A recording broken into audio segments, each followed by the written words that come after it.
Nah, mari lihat sama-sama akan keadaan daripada kehidupan Paulus. Kalau saudara baca di dalam Perjanjian Baru, itu sebagian besar surat-surat dalam Perjanjian Baru itu ditulis oleh orang-orang yang bersama-sama dengan Yesus.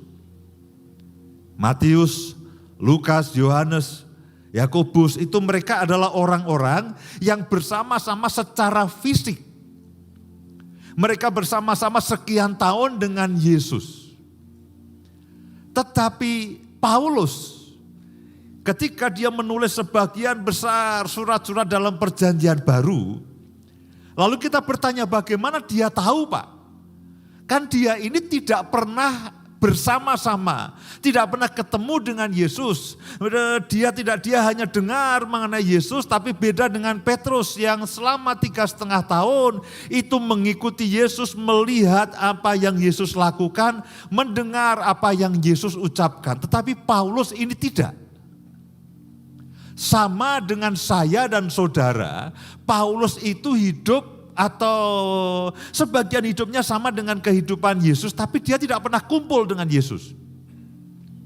Dia tidak pernah melihat apa yang dilakukan Yesus, dan dia tidak pernah mendengar secara langsung dari mulut Yesus apa yang diucapkan Yesus.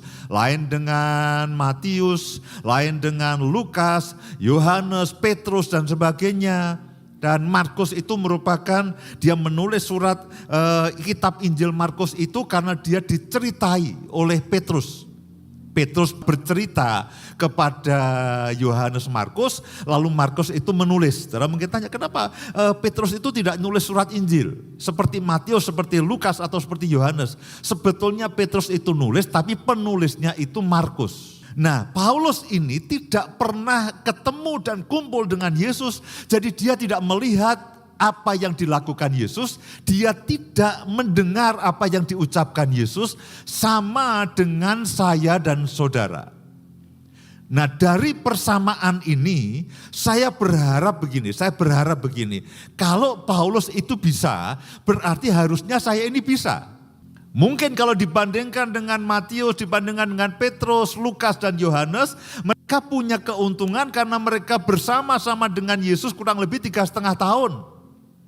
Sehingga mereka melihat dengan mata kepala mereka sendiri, mereka mendengar dengan dengan telinga mereka, bahkan mereka bisa menyentuh Yesus dan bahkan mereka ikut menikmati setiap mujizat yang dilakukan oleh Yesus. Saya dan saudara tidak secara langsung mendengar, melihat dan merasakan apa yang dilakukan oleh Yesus, sama seperti Matius atau Petrus atau Lukas, Yohanes dan sebagainya. Petrus ini berbeda. Tetapi kalau saudara perhatikan surat-suratnya itu jauh lebih banyak dibandingkan dengan yang lainnya, selain dia pintar memang.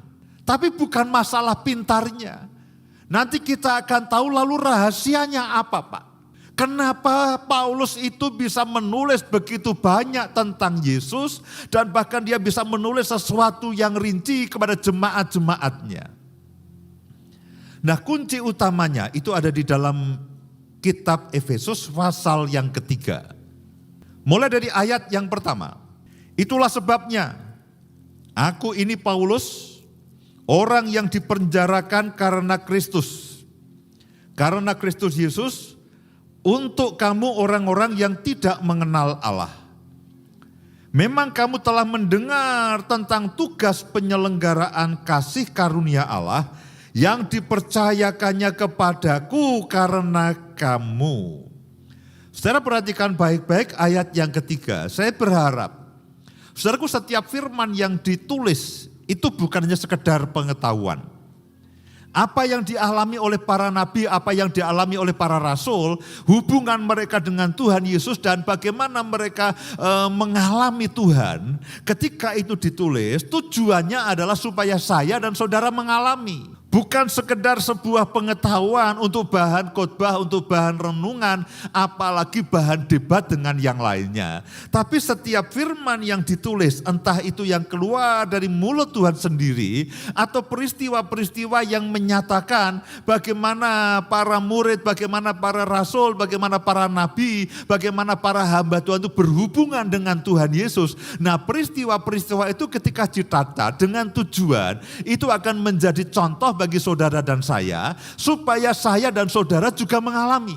Jadi ketika Paulus itu menuliskan apa yang dia alami dengan Yesus, itu bukan untuk pamer, itu bukan untuk sekedar pengetahuan, tapi dengan tujuan supaya saya dan saudara itu mengalami apa yang dialami oleh Paulus dari Yesus sendiri. Perhatikan ayat yang ketiga. Karena ayat-ayat peristiwa ini merupakan diulang beberapa kali dan merupakan salah satu kunci utama.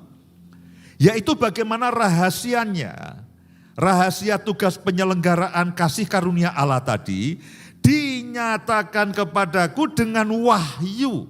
Seperti yang telah kutulis di atas dengan singkat. Kalau saudara baca di dalam surat-surat Paulusnya beberapa kali dia mengatakan begitu, bahwa semua ini karena wahyu Kristus. Semua ini karena pernyataan Kristus. Aku menjadi rasul itu juga bukan karena aku kampanye atau aku melobi orang-orang supaya aku dianggap jadi rasul. Aku menjadi rasul juga karena penyataan Yesus Kristus, karena pewahyuan Yesus Kristus. Bagaimana ketika dia berjalan ke Damsyik lalu tiba-tiba dia melihat akan Tuhan.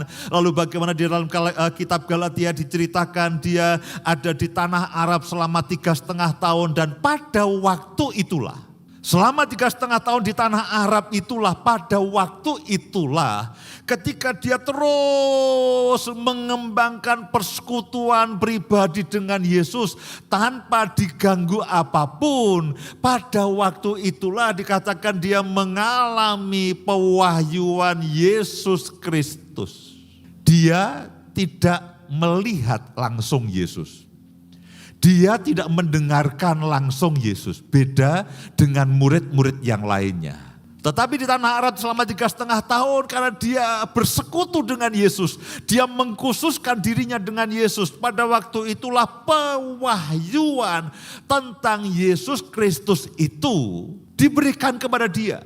Sehingga kalau kita baca surat-suratnya Paulus, kita akan heran bagaimana orang ini. Ketika dia mengerti tentang Yesus, dia tahu soal Taurat.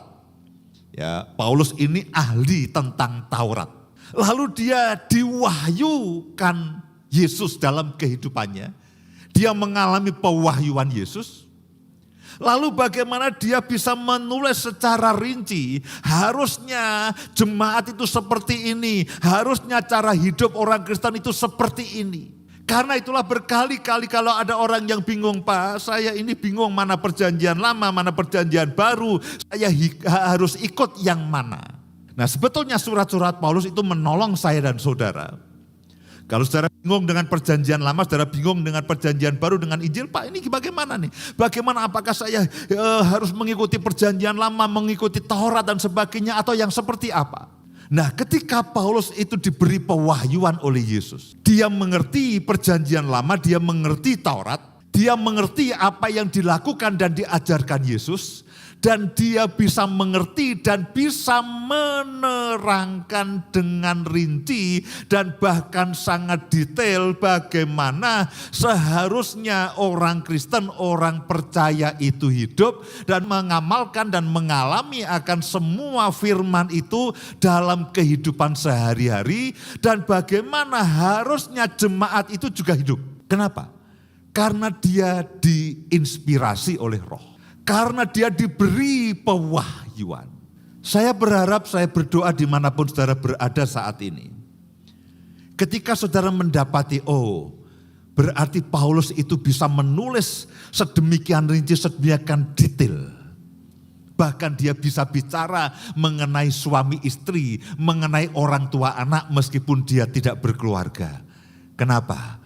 Karena dia mendapatkan wahyu, dia mendapatkan pengertian, dia mendapatkan peremaan daripada Yesus sendiri. Nah, kalau sekarang saudara memiliki Roh Kudus, Roh Kudus itulah yang akan menolong saudara. Alkitab mengatakan Roh Kudus akan memberitahukan kepadamu semua kebenaran. Dia akan memberitahukan semua kebenaran yang Yesus maksudkan.